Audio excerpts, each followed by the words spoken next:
Salut à toi autiste de l'internet et bienvenue sur ce nouveau podcast premier du nom de Mister No Lag. Oui alors pour la petite histoire, Mister No Lag c'est moi. Au moins comme ça les choses sont dites.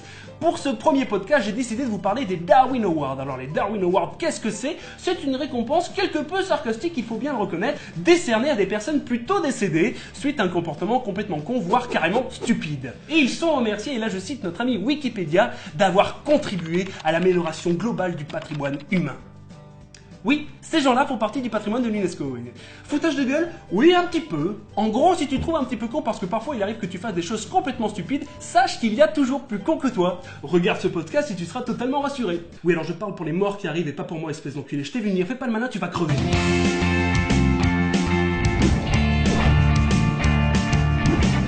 À Phillipsburg. Oui, alors rien que le nom de la ville, tu sens déjà qu'il y a des trucs pas nets qui se passent là-bas.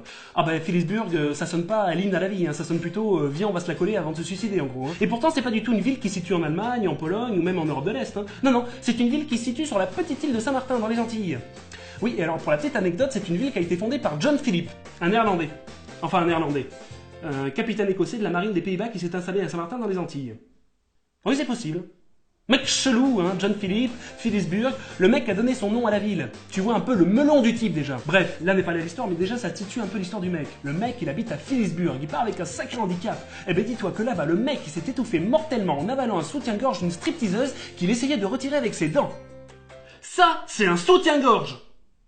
Je vous rassure, c'est pas le mien. Comment peut-on réellement avaler ce genre de choses? Le mec, il a une déficience mentale, c'est pas possible autrement, il doit avoir un problème. Ou alors il se l'est collé, mais comme jamais. Remarque, tu me diras, on se trouve à Phillipsburg, hein, pas étonnant que des mecs se murgent la gueule avant de se suicider. C'est un peu le principe de la ville, quoi. Mais de là, à avaler un soutien-gorge, encore un mec qui essaie de se faire remarquer. Ça se trouve, le mec, c'est John Philip. Il en avait pas assez d'avoir donné son nom à la ville, il a voulu aussi avoir la mort la plus conne du continent. Bah c'est réussi, bonhomme. Enfin, tout ça, c'est qu'une hypothèse. Hein.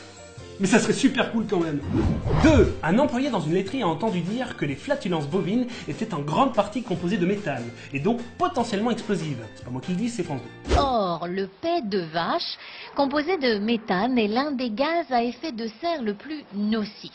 Prenant son courage à deux mains, il a alors craqué une allumette près d'un cul d'une vache. Seulement un appel d'air aspira la flamme dans les entrailles de l'animal, la bête explosa, tuant l'employé sur le coup, heurté par un fémur volant. Alors ça, vous voyez, dans les enquêtes impossibles de Pierre Bellemare, ça aurait totalement sa place. Le mec, il veut faire des vidéos comme on a pu en voir des tonnes avec un peu humain et une allumette, sauf que là, il s'est dit, je vais faire ça avec une vache. Attends, ça n'a jamais été fait sur le YouTube français, je vais faire des millions de vues. Vous imaginez juste le nombre d'allumettes qu'il a craqué avant qu'éventuellement une vache veuille bien lâcher un petit P. Il m'a pété, oui.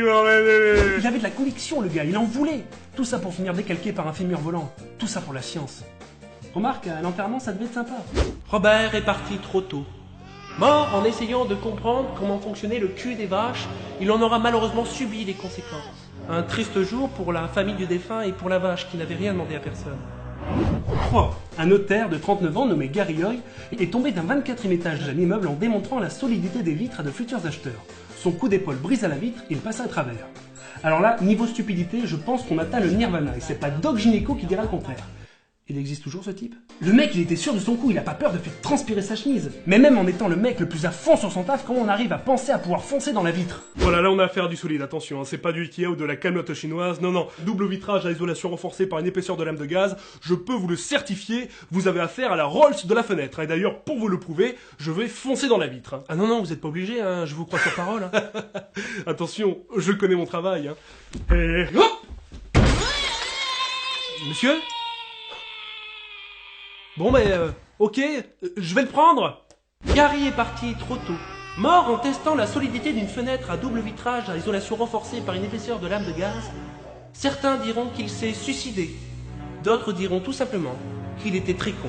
Fin de citation. 4. Paul Stiller et sa femme s'ennuyaient ferme à bord de leur voiture à 2h du matin. Pour tuer le temps, ils ont décidé alors d'allumer un bâton de dynamite et le jeter par la fenêtre pour voir ce que ça faisait. Mais apparemment, ils n'ont pas remarqué que les vitres de la voiture étaient fermées lorsqu'ils ont lancé le bâton. Donc là, il est intéressant de remarquer deux choses. Premièrement, ils s'ennuyaient, alors ils ont voulu lancer un bâton de dynamite. Mais j'ai envie de te dire, mais bien sûr, mais comme tout le monde, qui n'a jamais pensé à lancer un bâton de dynamite par la fenêtre qu'il gardait précieusement dans sa voiture en cas d'ennui total à 2h du matin? Il y en a qui jouent au ping-pong, il y en a d'autres qui lancent des bâtons dynamiques, je vois pas où le problème, je fais ça tout le temps. Et deuxièmement, ils n'ont pas remarqué que les vitres de la voiture étaient fermées lorsqu'ils ont lancé le bâton. Donc là, concrètement, comment ça se passe? Est-ce qu'ils ont allumé le bâton dynamite sans regarder un seul instant la vitre pour savoir si elle était ouverte? Ils étaient tellement obsédés par l'étincelle de la dynamite qu'ils ont oublié de regarder la fenêtre. Oh, mais elle est géniale cette étincelle! Oh, tu crois que si je me mets près d'un cul d'une vache, ça fera une énorme flamme? Tu vas péter, oui, bordel. Est-ce réellement possible? Peut-on vraiment aller plus loin dans les conneries? 5. Déjà là, on a un joli prénom qui annonce quelque chose de bon. Mumot Folie. Ah bah ça sent la déconne, hein. Un jeune barman de 22 ans qui a été cruellement abattu par un gangster. Oui, alors là, désolé, j'ai pas son prénom, il a voulu garder l'anonymat. Bref, ce jeune barman de 22 ans a été abattu pour avoir débarrassé trop tôt le verre de ce consommateur.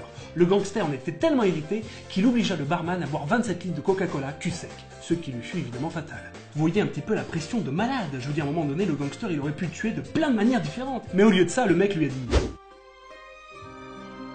Tu vas boire de Coca-Cola et tu vas mourir. Ouais, pas terrible la torture, hein. Ouais, c'est parce que je manquais d'idées en fait. Ouais, parce que moi j'aime pas trop le Coca en fait, je préfère le Pepsi, c'est pour ça en fait. Du coup, je me disais, ouais, c'est pas terrible, hein. Mumot Folie. Mort en buvant du Coca-Cola. Oui, alors là, franchement, pour être mort de cette façon, faut vraiment être un gros con. Désolé. Mumot Folie est parti trop tôt. Voilà, ce podcast est maintenant terminé, j'espère qu'il t'aura plu. Ciao.